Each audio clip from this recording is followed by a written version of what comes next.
Hello class, so I'm going to show you a little demo on Livetext because I know it can be a bit confusing. So of course you're going to log into your Livetext. Let's see if mine will remember my password because I don't know what it is. And okay, so now, I don't know if your window opens up a little bit differently than mine, right? Everyone's computers and settings can be slightly different, but mine always opens up with this assignments page, which doesn't really mean anything for me for Livetext. So I have to go to my Livetext documents. You can see I have a few downloaded. My own personal ones are these ones that I've attached my name to, right? And then I have this case study. So I strongly recommend that you edit the title of your Livetext document, which you can do once you get into it, so that your name is included in it. Because these other ones that are listed are just the generic names, right? So depending on when you started and which program you're in, you may have a variation of these. So, watch what I'm doing, but know that there may be some things that are a little bit different, right? Especially as time moves forward, if there are updates. So let's first look at the 2019 Bachelor's of Science in Health Science. Actually, I'm going to step back one step. You may not have these automatically. So if you don't, you're going to have to add these. So you click New, and then you can see here's all the Eastern Washington University. Here's the BSDH portfolio, and then we have the online BSDH degree completion, and then the online BSHS degree completion. Poof. So this is for dental hygiene students that are in the in-person courses. But for our purposes, you're either going to want to be one of these online options. So if you click these, you can see this one pops up for BSDH, and then these two pop up for EWU for the BSHS. Okay, so select the one that is appropriate to your degree.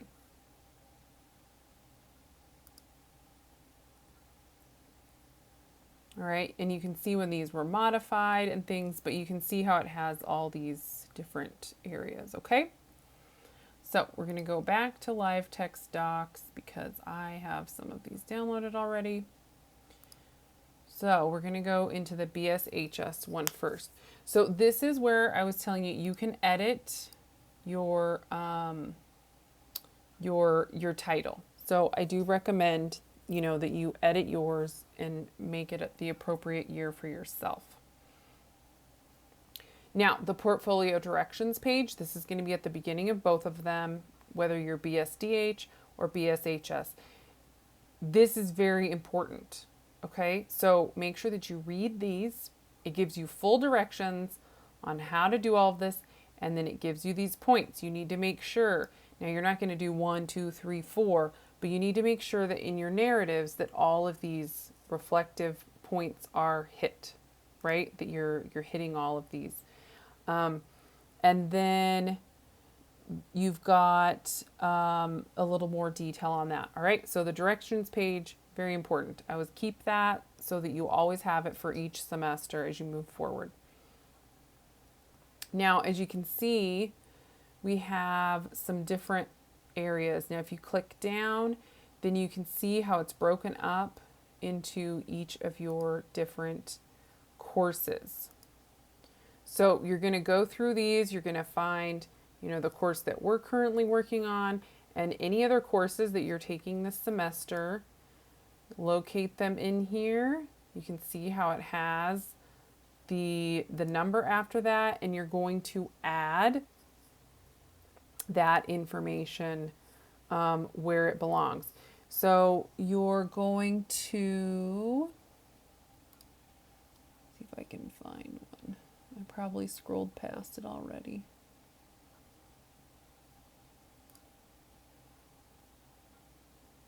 So you can see how this is empty already, right? So you'll click the little pencil and you can edit these for each little section, right? And again, you can see where these line up with different courses that you're taking.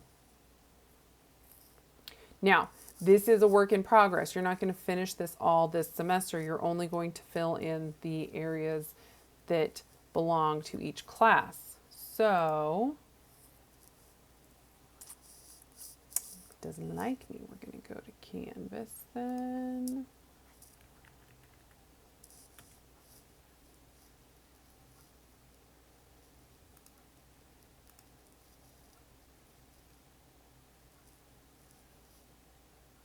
If you go to your courses,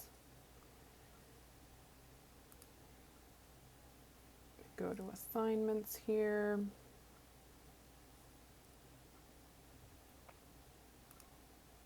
And if you look at your e-portfolio, I am going to update some of this so that it just reflects exactly what's in your the directions that are given in the Livetext document. So follow those directions. These will be updated and will look different once you get here. This is also where this video is going to be included. So make sure, here's your rubric, right, that all of these pieces are included. And there's spots for these within your Livetext document. So find where they go and put them in. Now these are each thing, right? All of those assignments we've been working on, plus your reflective blogs are going to be included.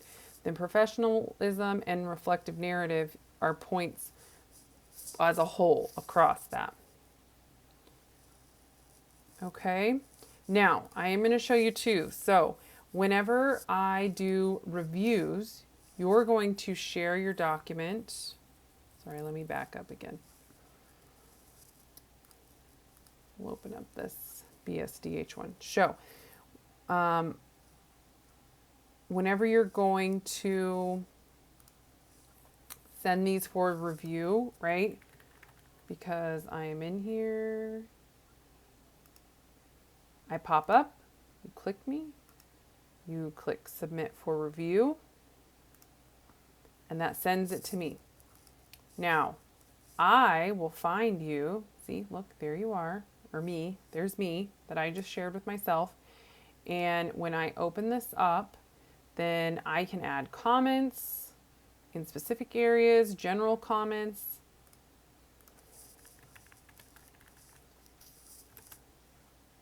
Click save, then I submit for review. And you as the student are going to go to reviews and you can see this list, right? So you can open this up, see how it has a little check mark? You can open that review up to see what I said. So this is important, right? So that you can keep track of those reviews that you receive and make updates and corrections, because this portfolio is your like final kind of graduating portfolio, which takes place in that last semester. You're going to finalize all those things. So that is how Livetext works in general. Click around. Sometimes it can be a little awkward, especially on adding photos and things like that. You may have to mess with things a little bit. You can upload your files, right? And this is where I strongly recommend and almost insist that you load your files in PDF. For one, this is much easier for them to open on any platform, right? If it's in PDF, it's always going to look the same. Word can look different depending on each individual's computer, the type they have, the age of their software that they have on their computer. So you always want to send things in PDF, or if you take like a screenshot and you do a JPEG and things like that. You can see how I have a lot of JPEGs and PDFs throughout mine. Obviously, I have Spent like 5 years at Eastern Washington, so I have a lot of pages of files. But you can see how these are all in PDF or JPEGs, right? They just are much more crisp. I know what they're going to look like when my instructor or someone else opens them to look at them. And it's much easier on their end to open and look at those. So download or save as, right? Make your Word document, then save as, and also make it a PDF. So you have both. You got the Word document so you can edit it, but then you have the PDF for uploading into here. All right. So again, that's a little bit on Livetext. There's also information on Livetext throughout Canvas on that little left-hand bar. There are resources over here, so check them out. You can see Livetext information here, which should, link you now. We had some issues with it before. And there are instructional videos on how to use Livetext there also. So I encourage you to check those out.